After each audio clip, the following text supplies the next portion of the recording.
pro tip. If you just glob the Albaline or the Vaseline on your headgear, then you don't have to put it on your gloves first and then try to put on greasy gloves. You can just rub your gloves all over your headgear and gets it all over your gloves.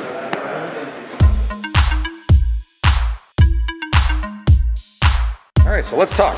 So this is another one of the kind of fight prep spars that's supposed to help me get ready for an event in like a week and change. The idea here is I'm trying to get my wind up, I'm trying to get my pace tested here, and I'm trying to have somebody who can keep pressure on me the whole time.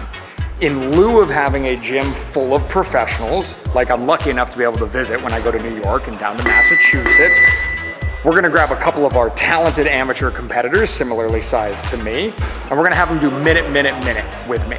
So we're gonna do 4 3-minute rounds with 30 seconds of rest, and each minute they're gonna switch. So something that is no secret in boxing is that you can spar very competitively with somebody who's better than you if you're willing to work harder than them. And in this situation, these guys can keep up with me, both the mental load and the physical load of working with somebody who's just got more experience than them, who's got more movement efficiency than them. So they're gonna help me prepare. Now, training for this has been tough because I've been trying to get matched for a fight since February, and I've thrown my name in to 7 different boxing events that have been going on, and I have not been able to get matched for any of them as an open class middleweight. There are other open class middleweights who are fighting in these events. I don't know why I consistently end up being the odd man out, but fingers crossed, lucky attempt number 8.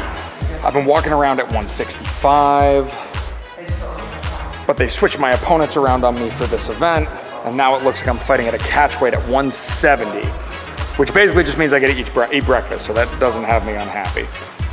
As far as my 2 awesome athletes helping me today, you've seen Luke in videos before. He's a Tri-State Golden Gloves champion. And he sets an extremely high pace, and he's got really good proactive movement. He's really great in the pocket. And while you haven't seen Tyrell in any of our videos, he's been in a couple of our shorts. He previously wrestled, which makes him really good on the inside. He's a better wrestler than me, certainly. And while he doesn't set an especially high pace, he's very quick just as a rote attribute. And the mix-up both in their range and rhythm and pace is one of the things that's really important, I think, for Shark Tank sparring like this, because it keeps me off kilter and means I have to keep adjusting and shifting gears to keep up with these boys. We're gonna see how tight this feels with this new fresh shave. Hopefully it sticks right to my head.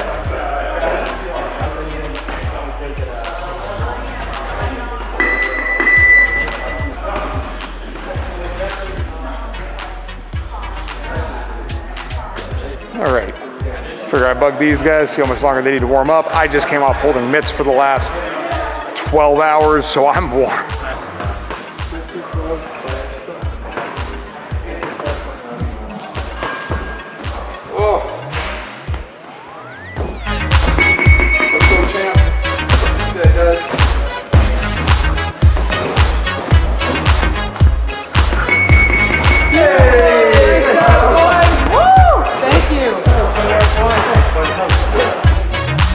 Nice job.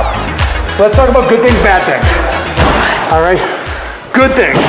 That first round and second round, all times, literally every single time you boys jabbed off the hook, you hit me. Why'd you give it up? Was it just because I was bringing my guard with me and I sat back a little? Yeah. I didn't want to overcommit. Yep. And then you started making me overcommit. Yeah, I tried. I was using my base. That's what I tried to do that whole third round. Yep. Yeah, I felt you guys were hooking as I was coming in.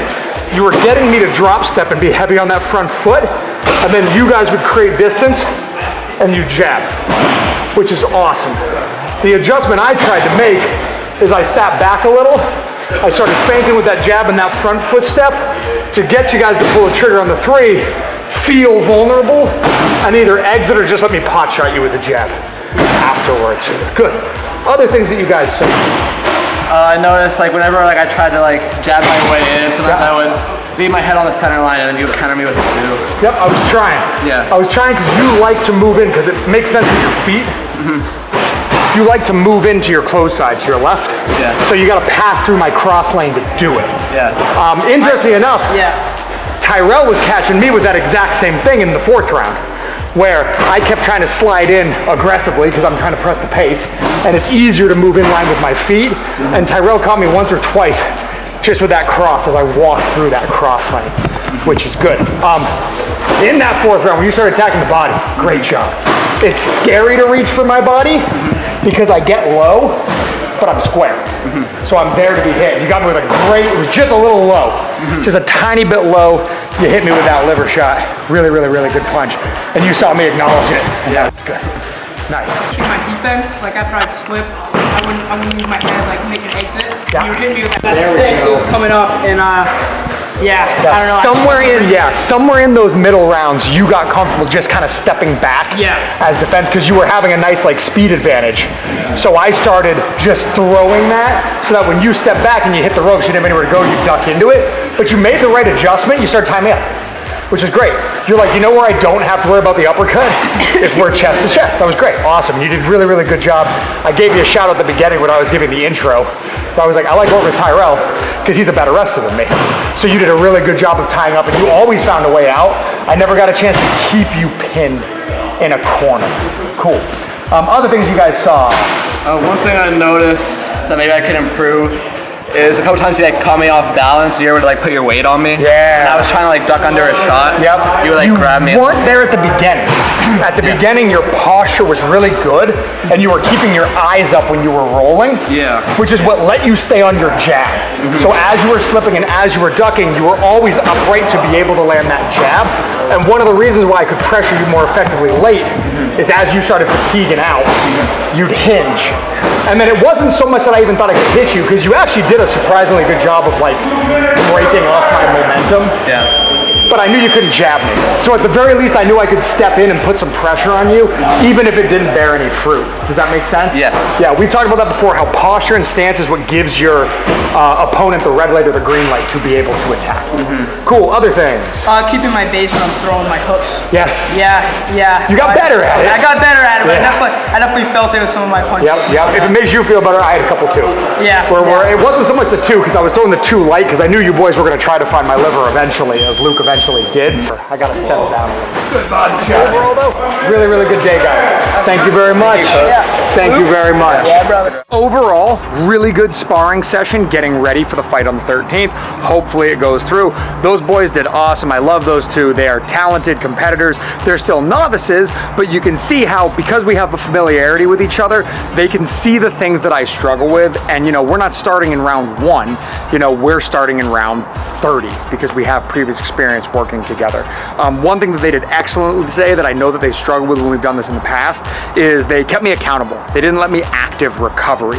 You know, I like to throw my high guard up because I've got a good strong middle distance guard and hang out and kind of recover and catch my breath and let my legs and my feet kind of reconstitute.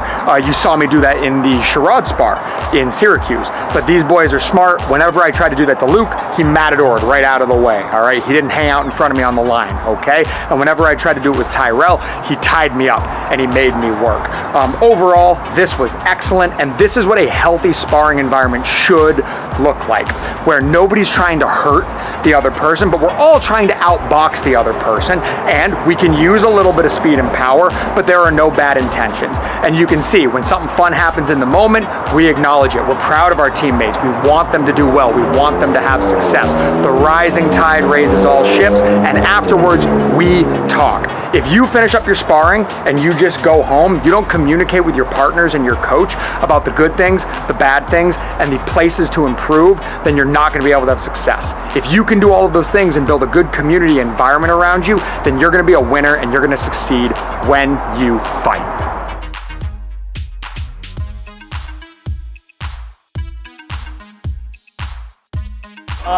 Thank you for watching. Make sure to subscribe. He's a real one. He's a real one. Cool. Excellent. Got it.